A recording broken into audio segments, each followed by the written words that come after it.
कोपरगाव नगरपालिकेच्या सभामध्ये नगराध्यक्ष व भाजपा नगरसेवकांनी नगरपालिकेच्या होणाऱ्या मीटिंगमध्ये पत्रकारांना प्रवेश नाकारल्याने भाजपा व नगराध्यक्षांच्या नगरपालिकेच्या कामकाजाविषयी प्रश्नचिन्ह निर्माण झाले असून कधी नव्हे तर नुकत्याच स्थापन झालेल्या नगराध्यक्ष व सभागृहांनी गेल्या अनेक वर्षापासूनची परंपरा मोडीत काढली आहे। त्यामुळे जनसामान्य नागरिक व जनतेमध्ये मोठ्या प्रमाणात नाराजी व्यक्त होत आहे। या संदर्भात गुरुवारी सकाळी राष्ट्रवादी काँग्रेसच्या वतीने पत्रकार परिषद आयोजित करण्यात आली होती। यावेळी नगरसेवक महमूद सय्यद यांनी आज होणाऱ्या नगरपालिकेच्या मीटिंगमध्ये पत्रकारांना प्रवेश देण्यात यावे, तसेच सभेचे सर्व कामकाजाचे चित्रीकरण करून ते स्क्रीनद्वारे जनतेला बाहेर दाखवण्यात यावे अशी मागणी महमूद सय्यद यांनी पत्रकार परिषदेत यावेळी केली आहे। यावेळी राष्ट्रवादी काँग्रेसचे सर्व नगरसेवक उपस्थित होते। आजची पत्रकार परिषद घ्यायचं कारण असं, आता 2026च्या नगरपालिकेच्या इलेक्शन मध्ये आमचे 11 नगरसेवक निवडून आले। त्यांची मोठ्या प्रमाणात आले, सत्ता एक साईड झाली। आम्ही कोपरगाव नगरपालिकेच्या मीटिंग मध्ये पहिल्या मीटिंग मध्ये गेलो। त्या मीटिंग पासून त्यांनी सुरुवात अशी केली का कुठल्याही कामात म्हणजे कुठल्याही मीटिंग मध्ये त्यांनी आम्हाला काही रिस्पॉन्स दिला नाही। स्टार्टच्या मीटिंग मध्ये त्यांनी आमचे काही विषय न ऐकता राष्ट्रगीत चालू करून टाकलं आणि आम्हाला थांबून दिलं, काही बोलायचं चान्सच दिलं नाही। त्यानंतर आताच मागची मीटिंग जी झाली त्या मीटिंग मध्ये विषय चालू असताना काही पत्रकार बांधव तिथं आले। त्या पत्रकार बांधवांना त्यांनी अक्षरशः बाहेर काढायला लावलं सगळ्यांना। हे पत्रकारांचा अपमान आहे। पत्रकार हा आपल्या देशाचा चौथा स्तंभ आहे। पत्रकारांना बाहेर काढताना आमचे सर्व नगरसेवक मी स्वतः पत्रकारांना बसू द्या असं त्यांना सांगितलं, कारण नगराध्यक्ष हे सर्वस्वी जबाबदारी त्यांची असती। त्यांना आम्ही विनंती केली की पत्रकारांना बसू द्या, मात्र त्यांनी काही न ऐकता त्यांनी पत्रकारांना बाहेर काढलं। कारण पत्रकार जर जे छापतील किंवा जे काही तिथल्या गोष्टी ते जनतेपर्यंत यायला पाहिजे। त्यांना आम्ही सांगितलं की बा तुम्ही पत्रकारांना बाहेर काढायचं कारण काय? आम्ही जी चर्चा करतोय, आम्ही जे गावाच्या विकासाबद्दल बोलतोय ते जनतेपर्यंत यायला पाहिजे।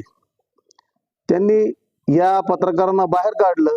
आम्हाला असं वाटलं की बा दाल में कुछ काला आहे, त्यांच्या मनात काही वेगळे असेल। कारण आम्ही काम करायसाठी जनतेसाठी तिथून निवडून आलेलो आहे। आम्हाला जनतेचे कामं करायचे आहे आणि आमचे जे नेते आहे आमदार आशुतोष दादा काळे यांनी सांगितलेलं आहे विकास कामांमध्ये कुठेही अडथळा आणायचा नाही, विकास कामांसाठी त्यांच्या सोबत राहायचं। आम्ही त्यांना संपूर्ण त्यांचा पाठिंबा पहिल्या दिवशी जाहीर करून टाकलेला आहे। मात्र ते त्यांच्या मनात काळ आहे। ते ज्यावेळेस काम करतात, ज्यावेळेस तिथं आम्ही चर्चा करतो तर ते म्हणजे एक साईड ते एकच बाजू मांडत असतात। म्हणजे जे आमचे विरोधक असतील किंवा ज्या वार्डामध्ये 2-2 नगरसेवक निवडून आले असतील, जिथं एक त्यांचा एक आमचा आला असेल, त्या ठिकाणी कामं अजिबात होत नाही। त्यांच्या नगरसेवकांना मोठ्या प्रमाणात रिस्पॉन्स देतात। आमचे साधे छोटे छोटे लाईटचे बल्ब लावायचे असेल किंवा ढापे लावायचे असेल, ते आम्ही जेव्हा सांगतो तेव्हा ते शिल्लक नाही, सांगतो करतो आणि त्यानंतर मग त्यांचं जे नगरसेवक असतात ते कामं आम्ही मागणी केलेले कामं त्यांच्या नगरसेवकाच्या हस्ते करून घेतात। याचा अर्थ असं की संपूर्ण ते वन साइड चालू आहे। तर माझी अशी विनंती आहे आपल्या माध्यमातून की बा नगराध्यक्षांनी व त्यांच्या सर्व नगरसेवकांनी एक विचार करायला पाहिजे। आपण गावाच्या विकासासाठी निवडून आलो आणि गावाचा विकास जर करायचा असेल तर दोघांनी एक सोबत राहायला पाहिजे। मात्र ते काही हे ऐकत नाही। आजच्या मीटिंग मध्ये आज त्यांनी मीटिंग बोलवली आहे।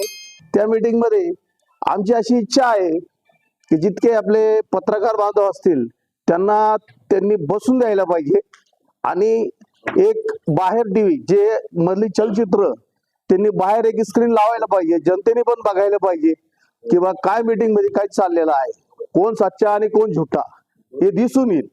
त्यासाठी पत्रकारांना देखील मध्ये बसू द्यायला पाहिजे आणि एक बाहेर टीव्ही लावून चलचित्र लावून दाखवून जनतेला दिसू द्या की बा मीटिंग मध्ये काय प्रकार चालू आहे।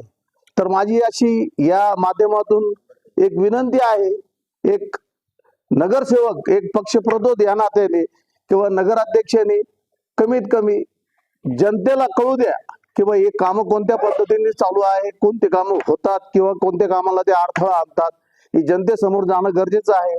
या हिशोबाने हे पत्रकार परिषद घेतली. आजच्या मीटिंग मध्ये सर्व पत्रकार बांधवांनी हजर राहावे मी या माध्यमातून विनंती करतो. नमस्कार. डी न्यूज वृत्तवाहिनी सामाजिक, शैक्षणिक, राजकीय, धार्मिक, सहकार, सांस्कृतिक, कृषी या सर्व चालू घडामोडींचा वेध घेणारी वृत्तवाहिनी. डी न्यूज वृत्तवाहिनी, वेध वर्तमानाचा.